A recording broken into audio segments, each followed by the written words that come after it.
cultural change within teams. So thank you to be here and welcome to this wonderful session. I am very pleased to introduce our speaker, and on behalf of the Strategic Advisory Group, I will really thank you to be here. So we are going to have three presentations, starting from Maxine Craig, then we are going to have Christine Pabico and Nadine McMogal.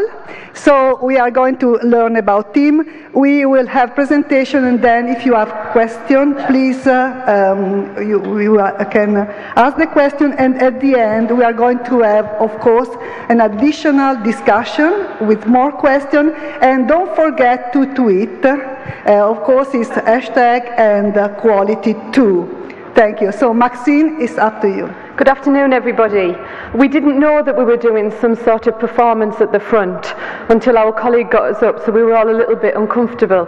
My name is Maxine Craig. I'm delighted to be here with so many of you to think about teams and culture, particularly post-Francis for us in the UK Health Service. I'm going to speak for about the next 15 minutes and just tell you some work that we've been doing in our health system, which is in the northeast of England on the beautiful Durham coastline. We're quite a large organisation. We have 9,000 staff. We spend £550 million worth of public money every year, so we've got a pretty big job. We have some of the worst health and deprivation issues in the UK on one of our sites, and on one of our other sites we have some of the best health outcomes in the UK. So we've got some really complex challenges in the work that we do. So I thought, given the fact that I was kicking the session off, we should work with the definition of culture. In my organisation, we work with this definition. It's the National Patient Safety Agency from the UK, and I'll just give you a minute just to read the definition. I think for me there's been such an interest in culture. All of a sudden everybody wants to be an organisation development advisor across the UK as we try and solve some of the very complex problems that we've got in relation to our teams and the cultures we've got in healthcare. For me, over the years, trying to find a definition of culture that you can work with from the top of the organisation right through to the front line, including porters, catering staff, cleaning staff, was really important.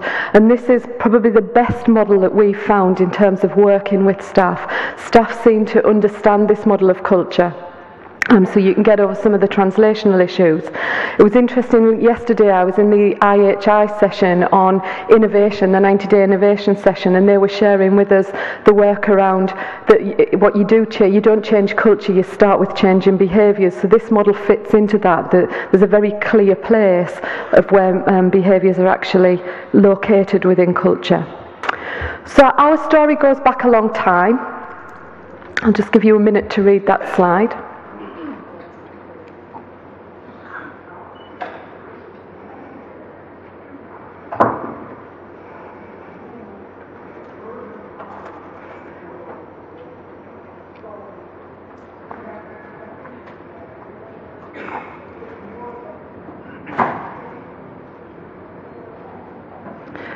Our first journey into working with teams in difficulty was one of what was perceived to be the best teams in our organisation.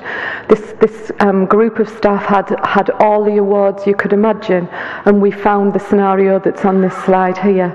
What we learnt in that scenario was we didn't know how to deal with a team in difficulty, and we were looking in the wrong direction.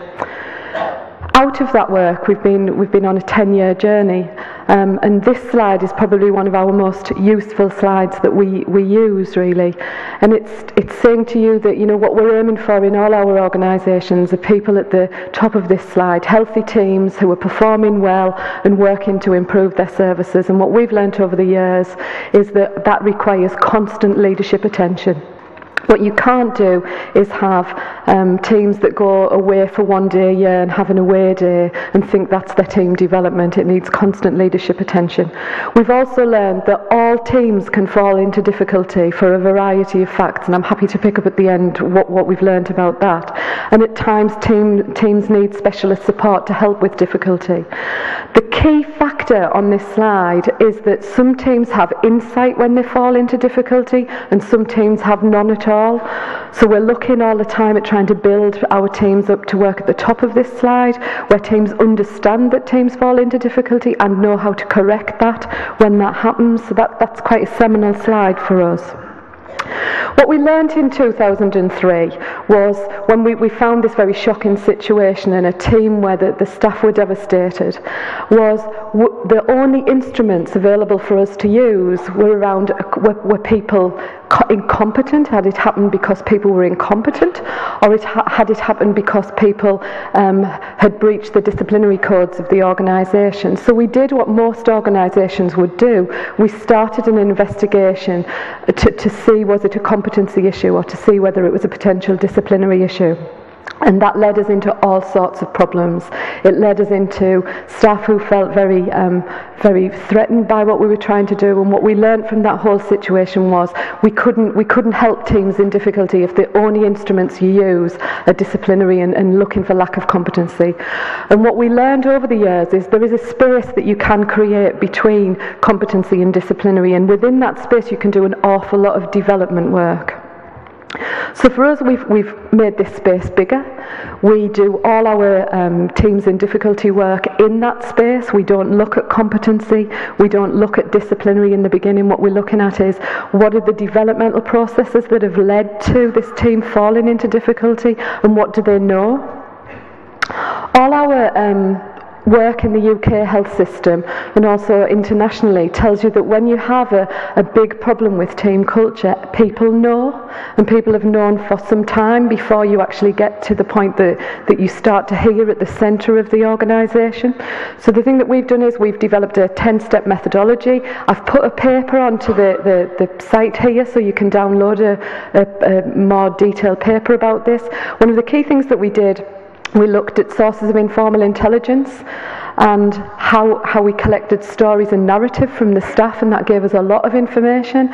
And my own perspective on some of the mid-staff's work is if they had collected stories and done thematic analysis of the narratives from the staff, we would be in a different position than we find ourselves now if we'd acted early.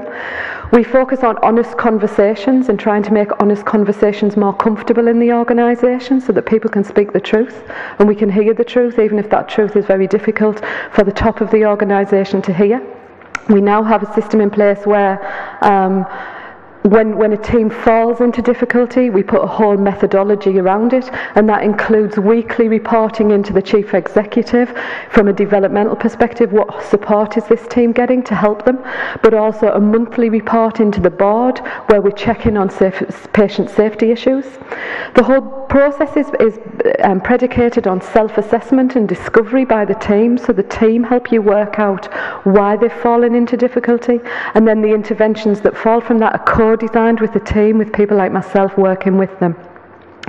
And once people often ask me how long these interventions take, it depends. They're very seldom or less than 6 months of work to help some of these teams turn around, and some of the teams that we've worked with have been in what we call special measures for over a year. But I must re-emphasise within that process we are talking about developmental processes, because often what's happened, we find, is that the organisation has ignored the voices of the staff and things that they've needed have not been there. So just to give you some data, I did have a ward manager with me. I won't go into the story of why she's not here in this session, but she was going to be in the room to talk about her ward, and she's gone through the process that we're describing to you. You can see some of the measures that we took. We measure everything in our interventions. We measure all sorts of things. So these are some of the hard measures. And you can see that this team, some of the indicators were high absence rates. She was telling me last night that 1 week in the period we were measuring, the absence rate on her team went up to 35%, and nobody listened. Near misses, Nadine and I were talking about near misses. You can see that on this graph, the beginning of the intervention, they were on average reporting about 17 near misses a month, and then when we started working with them, it went up, and we were glad it went up. because that's about honesty. It's about them telling us what was going wrong and telling themselves what was going wrong in that narrative, and you can see how much it settled down over the 12-month period. And then informal complaints we found are a really important indicator of patient experience, so just a flavour really. Just as I come to the end of my session, our learning has been that you've got to create methodologies and interventions that help you hear all the stories. You can't take a positivistic view of this. You're not looking for truth. There isn't one truth. What you are looking for is the whole perspective on what's happening, and everybody's got something to contribute to that. We had a very difficult and challenging time at the beginning in 2003 reframing gossip. People had this sort of negative connotation of gossip, and actually gossip, as we now call it, informal intelligence, is where the early indicators are that things might be going wrong in a team. Co-design of the intervention is really important. We spend a lot of time making the team psychologically safe in the beginning, just making them feel this is a place that they can speak out and speak up. So that work takes a long time as well.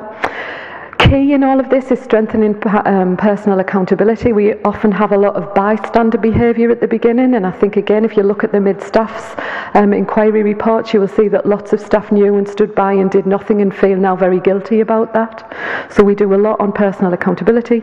We use psychodynamic models to try and understand the human element of why dynamics in teams sometimes become quite difficult. We are very patient, but we're very firm in terms of the work we do. Although it's a developmental process, this is about getting boundaries around delivering a public service, so we're patient and firm. And we have a deep belief that the dynamics in all of this can renew, that things can change, that people can change their behaviour, and teams that have been in difficulty can come forward. So our key message that I want to leave you with is about minding the gap. There is a gap between disciplinary and there is a gap between disciplinary and competency, and in that gap you can create developmental interventions. And to lead on to our further sessions, further parts of the session today, for me it's about the narratives that staff tell us and patients tell us and families tell us when we're doing these interventions, but it's the stories that leaders tell of how they are supported through difficult times that creates the cultures, and then the leaders have to live those stories, and that's how the cultures are embedded and infused. So thank you for the time, the opportunity to talk to you today. Thank you so much. If there is one or a question, yes. Hi, I'm Isis Montalvo from the American Nurses Association. Hello. Thank you so much for your talk. My question is, when you were capturing near misses, frequently there isn't consistency when it comes to the definitions of some of those measures. So how did you define near misses, and what type of culture fostered the reporting of those measures without punitive action? I think we've learned over the 10-year period that once people know they're in a developmental process and the team and the unit are in a developmental process, that unlocks something. And that doesn't mean if somebody does something bad with great intent that you wouldn't use some of the other processes, but we've learned that by saying, we understand that this is a developmental process, tell us what's going wrong. We do have a registry in the organisation of what a near miss is or is not, but we also encourage people to, if they think it's a near miss, tell us and explain it to us about why it was a near miss, so that constantly updates the registry of what constitutes a near miss, so it's a sort of a living entity, and that seems to be important as well. One more question here? Please introduce yourself if you don't mind. I'm Dermot Redden, I'm a medical director of an acute trust. Have you had any teams in difficulty where your heart has just sunk and you know from the word go that you're wasting your time, but you've got to do it? No, I've never felt I've wasted my time.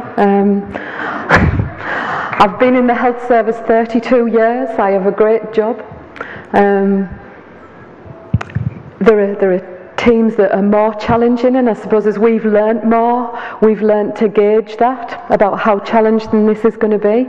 So we're pretty good at now sort of identifying, is this going to be a 6-month intervention, or is this going to be a 12-month or an 18-month intervention?